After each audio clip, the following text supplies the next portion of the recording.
Chegamos, como sempre, todo dia, hein? De manhã cedinho, a gente está aqui na CNN Brasil compartilhando com vocês muita saúde. Então, começa agora mais um Correspondente Médico com o Dr. Fernando Gomes. Doutor, bem-vindo como sempre. Muito obrigado, Elisa. Vamos trabalhar, vamos falar de saúde. Por favor, queremos, precisamos, saúde virou item de luxo, não é? Então a gente tem, de se informar e muito para manter a nossa saúde. Por isso, começamos falando de um novo estudo que tenta entender a queda da proteção das vacinas contra a Covid-19 com o passar do tempo. É possível que você já tenha se perguntado, ou até numa roda de amigos, uma roda de conversa, ou feito essa pergunta para o seu médico de, afinal de contas, por quanto tempo eu fico imunizado? Tomei a vacina, por quanto tempo ela vai, assim, digamos, durar no meu corpo? Eu vou estar, de fato, protegido?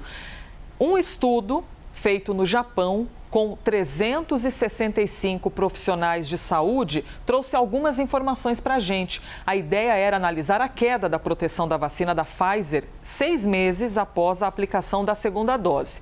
Então, vamos aqui às informações que foram descobertas. Os pesquisadores descobriram que 3 fatores podem ter relação com a diminuição do nível de anticorpos. Podem ter relação, é um estudo. O primeiro fator é o gênero. As mulheres, nesse estudo, mostraram que tendem a ter menos anticorpos que os homens. Vou querer saber sobre isso com o Dr. Fernando Gomes. Segundo fator, idade. Pessoas mais velhas apresentaram menos anticorpos. E o terceiro fator é o ato de fumar. Fumantes. Quem fuma fica menos protegido para a Covid-19. Ou seja, no fim das contas, mulheres, fumantes e com mais idade, segundo esse estudo, estariam um pouco mais vulneráveis para a proteção e a queda da proteção, doutor? Certo, e justamente, Elisa, homens mais jovens e não fumantes teriam a produção mais eficiente de anticorpos e mais duradoura do que os outros integrantes do próprio grupo de pesquisa. Isso é um estudo observacional, então as informações elas são importantes. A gente tem que lembrar sempre, Elisa, que a imunidade, na verdade, não é apenas a existência de anticorpos neutralizantes. Existe toda uma questão que se relaciona com a imunidade celular, que acaba não sendo, de alguma forma, medida aqui. Apenas o desfecho clínico é capaz de fazer essa medida. Mas são informações importantes, né? Principalmente no que a gente fala a respeito do que pode ser mudado. E dos 3 itens, o que a gente consegue mudar é reduzir o hábito ou até eliminar o hábito de fumar. Porque, por enquanto, a pessoa se identifica o gênero feminino ou masculino. É uma coisa que, a princípio, não é um hábito que você vai mudar. A idade, ainda não temos como voltar no tempo. Então, é só a questão do hábito do fumo. É um estudo, então, doutor, com mais de 300, quase 400 profissionais de saúde, que acabou identificando que esse hábito de fumar pode diminuir os anticorpos. O estudo mostrou, doutor, qual seria a relação exatamente? Como assim um ato de fumar pode diminuir anticorpos de uma pessoa? Por ser um estudo observacional, não. Você imagina que tem diversas variáveis e se busca, na verdade, o que teve evidência estatística que tenha sido significativo para justificar essa alteração. Então, isso foi um fator isolado que mostrou que acaba impactando numa redução de anticorpos depois desse tempo de avaliação. Doutor, sabe o que me chamou a atenção? No começo da pandemia, a gente não imaginava, aqui no Brasil, por exemplo, que os números chegariam a 1.000 pessoas, a 50 mil, a 500 mil. Então, logo no começo, a gente conseguia ter algum controle de quantos homens, quantas mulheres. A cada vez que era divulgado um dado, a gente ia observando. E logo no começo me chamou a atenção que o número de homens era maior que o de mulheres, mas não havia uma resposta, uma exatidão do porquê os homens morrerem mais do que as mulheres por Covid-19, naquela impressão inicial que eu tive. Só que o estudo está dizendo que os homens, em teoria, o anticorpo do homem duraria um pouco mais. Dá para fazer alguma relação, doutor? O que acaba acontecendo é o seguinte, Elisa. Esse estudo mostra uma relação de anticorpos produzidos após um estímulo, entre aspas, artificial, que é a vacina. Mas isso faz com que a gente preste atenção no invisível. O que é o invisível no caso aqui no estudo? A manifestação da imunidade celular na defesa desses indivíduos. Então, na verdade, eu consigo medir anticorpo, que acabou sendo o desfecho final desse estudo, mas, na verdade, não consigo entender como está a imunidade da pessoa como um todo. Então, existem mais variáveis ocultas, que são difíceis de avaliação, e indiretamente a gente vai montando esse quebra-cabeça, Elisa. É o tipo de comparação que não tem como a gente fazer. Não dá para comparar banana com pêssego, por exemplo, porque inicialmente essa impressão que a gente tinha, de fato os números mostram que existe, né, um número maior de homens envolvidos com morte por Covid, é um cenário que não dá para comparar com o do estudo, porque do estudo é com pessoas que foram estimuladas pela vacina e analisando a produção de anticorpos. Sim, e na verdade o desfecho não é nem a existência de morte ou não, mas sim a presença de anticorpos detectáveis ou não. Então são medidas indiretas que, na verdade, todas caminham na mesma direção, mas isso mostra, Elisa, o quão complexo é realizar pesquisa e entender um cenário tão múltiplo como esse que a gente vem vivendo. Estudo, então, no Japão, a ideia de analisar a queda da proteção da vacina da Pfizer 6 meses após a aplicação da segunda dose. Ou seja, é um estudo bem ali específico, né? Pegando um dado bem diminuto de todo o assunto para tentar encontrar as respostas quando a gente fala de Covid-19. Próximo assunto aqui, você pode participar sempre, #correspondente médico. A atriz Nanda Costa fez um desabafo nas redes sociais ao comemorar o primeiro mês das gêmeas, a Kim e a Thier, filhas dela, com a percussionista Lan Lan. Ela contou as complicações que fizeram com que ela adiantasse o parto e o processo de recuperação de Kim, a gêmea menor, que nasceu com menos de 2 quilos e precisou ficar na UTI. Olha só que imagem linda, hein, da Nanda amamentando e segurando ali, né? As filhas, oferecendo todo o afeto para essas pequenas. E aí o casal, a Lan Lan e a Nanda Costa. Segundo Nanda, ela teve uma condição chamada pré-eclâmpsia. Segundo a Organização Mundial da Saúde, essa é uma das 5 principais causas de mortalidade materna em todo o mundo. E o doutor vai explicar para a gente agora o que é exatamente pré-eclâmpsia, doutor Fernando. Elisa, é uma situação em que a pressão arterial da gestante fica muito mais elevada do que o normal, ou seja, ela passa o nível de 14/9. Além disso, existe perda de proteína pela urina e algumas alterações que precisam ser tratadas imediatamente, para que a pessoa possa ter uma boa evolução na gravidez e os bebês não venham correr nenhum risco. Os sintomas, via de regra, são dor de cabeça persistente, pressão acima de 14/9. Então, a própria Nanda, ela chegou a comentar que a pressão dela usual era baixa, era tipo 9/6, o normal. De repente, então, ela estava fora do habitual. Fora do habitual, bem fora do habitual. Ou seja, dentro de níveis pressóricos considerados de hipertensão arterial sistêmica.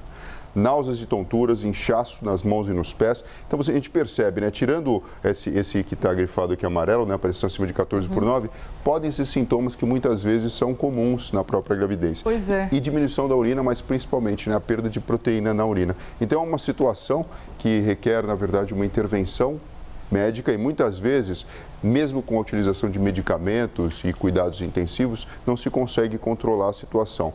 E a gente sabe que a situação é controlada quando o bebê nasce. Qual que é o grande problema? É fazer aquela contrabalança, né? O que acaba sendo mais satisfatório?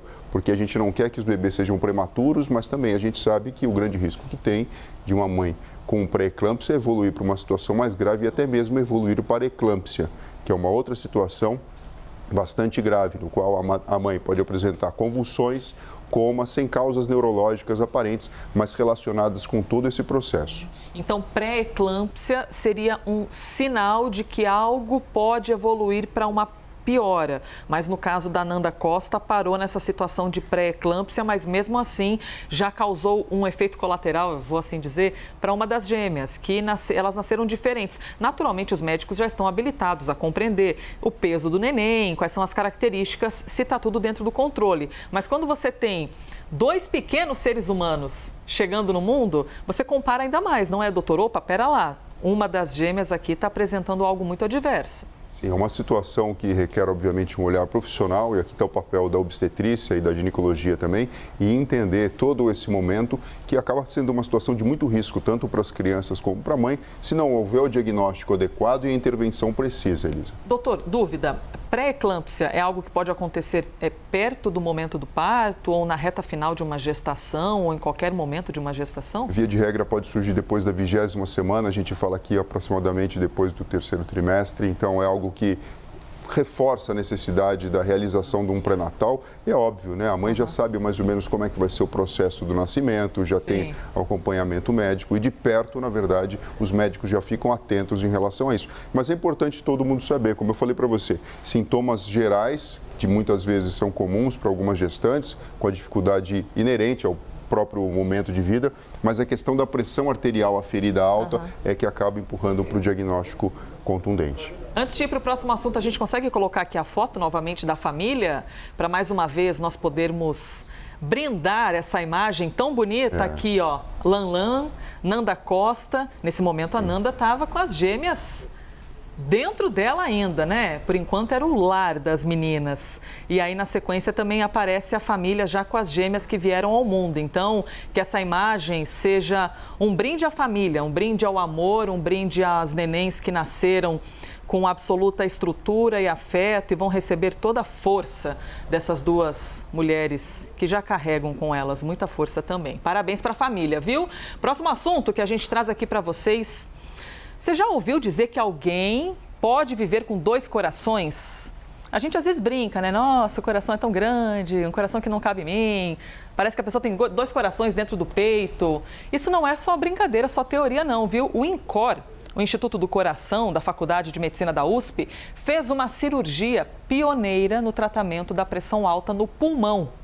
O paciente, que está aparecendo aí, o Lincoln Paiva, de 55 anos, precisava controlar a pressão alta no pulmão, uma das sequelas de um infarto que ele teve no ano passado. Para isso, ele ganhou um coração extra. Isso mesmo. O Lincoln ficou 3 meses com 2 corações batendo dentro do peito. A técnica de fazer com que um corpo funcione com 2 corações não é nova, viu? Mas é muito rara. É possível que você nem conheça alguém que já tenha passado por essa intervenção. E foi a primeira vez que essa intervenção de 2 corações foi usada para controle da pressão pulmonar. O cirurgião Fábio Gaiotto explicou para a gente como é feita essa operação. Vamos então ouvi-lo. Esse procedimento ele é dividido em 2 etapas. Na primeira cirurgia, eu utilizo um coração ao lado do outro para tratar a hipertensão pulmonar.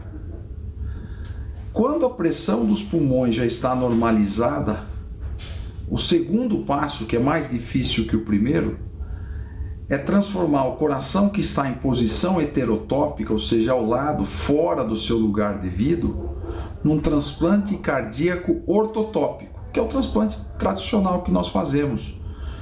Então eu tiro o coração antigo, tiro os 2 para fora, o coração antigo vai para exames, ele é descartado, e o coração novo então é colocado na sua posição final, na sua posição devida.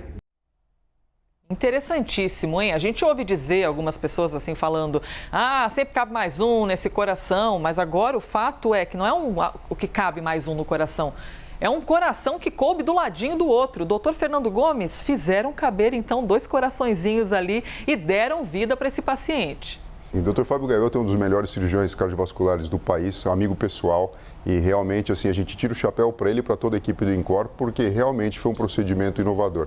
A hipertensão arterial pulmonar, ela assim, acaba... que causou a necessidade, acaba sendo, né? uma situação clínica de muito difícil condução, principalmente quando a gente fala de transplante. Porque, na verdade, vocês podem se perguntar, por que a gente não pegou o coração doado simplesmente e fez o transplante? Sim. Porque, na verdade, ele não teria condição de lidar com essa situação do aumento da pressão do território da artéria pulmonar imediatamente. Então, na verdade, isso aqui representa uma etapa para que essa situação do leito vascular ele venha a reduzir e, de alguma forma, melhorar, para que depois o coração doado seja, na verdade, exclusivamente implantado no paciente. Então, assim, é uma coisa que chama a atenção da gente, né? Realmente, durante esse período, ele ficou com 2 corações, trabalhando numa situação favorável para que a doença, na verdade, de base viesse a se resolver e, com isso, depois, então, o coração novo pudesse fazer o papel de eficiência cardiovascular nesse paciente. Incrível. E o paciente ficou, então, 3 meses com os 2 corações e agora, de fato, ele passou a ter aquilo que a gente vê com normalidade, que é ter um coração apenas, mas o Lincoln ficou 3 meses com 2 corações. Doutor, a minha dúvida é o avanço, né? O que significa de avanço esse tipo de operação e a gente poder brindar que foram brasileiros que fizeram isso? Bom, do ponto de vista técnico, Elisa, se você aplica, por exemplo, equipamentos externos que podem fazer essa função, a gente tem um custo extremamente elevado. E para a realidade do nosso país e para muitos lugares do mundo, na verdade, essa é uma alternativa extremamente inteligente, perspicaz e eficiente para tratar esse tipo de paciente. É lógico que foi o primeiro caso, houve uma necessidade importante de existir um paciente que já estivesse em cuidados paliativos para que a cirurgia pudesse ser feita em humano. Caso contrário, acaba sendo muito difícil de realizar uma avaliação científica e dentro desses critérios a gente pôde observar uma evolução extremamente satisfatória. Doutor, passado esse momento, então, de cirurgia, né, o Lincoln precisou, então, passou por um infarto no ano passado, apresentou alguns efeitos colaterais, não é? Alguns problemas pós o infarto, teve de passar por essa intervenção cirúrgica extraordinária. A partir de agora, é um paciente que requer cuidados, um monitoramento constante, porque tem um coração novo dentro dele. Sim, é um paciente que ele vai seguir em conjunto com toda a equipe que dá o apoio pós-operatório. Obviamente, ele precisa fazer uso de imunossupressores para se evitar o problema da rejeição, mas não tem nem comparação à qualidade de vida que ele tinha antes e que vai poder ter agora no decorrer da vida daqui para frente. Doutor Fernando, eu estava lendo sobre o problema que teve o Lincoln, não é? Essa hipertensão na artéria ligada ao pulmão. Eu fiquei pensando assim, puxa vida, mas para lá, eu ouço falar na hipertensão de maneira geral. Eu não sabia que a hipertensão poderia estar conectada a uma artéria específica com o pulmão. Isso é muito raro? O que acaba acontecendo, Elisa, é o seguinte, nós temos uma circulação maior que acaba saindo do ventrículo esquerdo para a artéria aorta e para todo o corpo, essa que a gente afere. E uma circulação menor, que acaba sendo a pulmonar, do qual o sangue sai do ventrículo direito e vai para os pulmões, onde o processo de hematose, que é a troca gasosa, acontece. Então, o gás carbônico, produto do nosso metabolismo, é eliminado e o oxigênio é captado da própria atmosfera, fazendo com que a vida possa seguir dessa maneira. É nesse território, na verdade, nessa circulação pequena, mas extremamente importante, que o problema foi instalado. E isso repercute a montante, de modo que o indivíduo que tem esse problema, ele sente falta de ar, pode ter inchaço nas pernas, dificuldade para se locomover, uma sensação de mal-estar muito grande e de impotência. Por isso que é tão importante, na verdade, o diagnóstico preciso, e a gente tem alguns exames, até o próprio ecocardiograma pode auxiliar nesse processo, e uma terapia, que na verdade muitas vezes chega numa situação extrema como essa, da necessidade de você trocar um coração que já não consegue lidar com essa situação de base. E a gente deseja aqui todo o sentimento absoluto que o Lincoln Paiva, de 55 anos, que passou por essa cirurgia no Instituto do Coração da Faculdade de Medicina da USP, o INCOR, que ele tenha vida longa, com muita saúde e que esse coraçãozão que ele recebeu ali novo, depois de passar por uma experiência de ter 2 corações no peito, que funcione muito bem, obrigada, e te dê muita alegria, viu? Uma vida com muita saúde, Lincoln. Doutor Fernando, obrigada por todas as explicações aqui, incluindo explicar que alguém pode ter 2 corações, mesmo que seja por apenas 3 meses, mas já é algo impressionante. É muito amor, né, Elisa? É muito coração, é muita medicina. Muito obrigado a você, pessoal, se cuidem e até breve. E foi mais um Correspondente Médico.